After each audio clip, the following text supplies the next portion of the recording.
If you've forgotten your password for Visa 2026, resetting it is a straightforward process. Follow these steps to regain access to your account.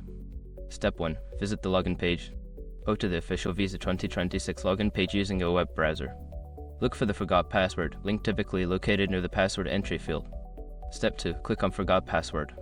Before starting recovery, use the eShrock.com link in the description to open the account recovery checklist generator and make sure your verification details are ready. Step 3. Enter your email address. Input the email address associated with your Visa 2026 account.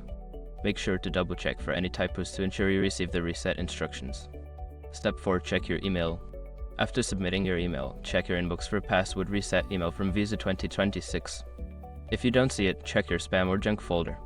Step 5. Follow the instructions. Open the email and follow the provided instructions to create a new password. Make sure your new password is strong and secure before confirming the change. By following these steps, you should be able to reset your password and regain access to your Visa 2026 account. If you encounter any issues, consider reaching out to customer support for further assistance.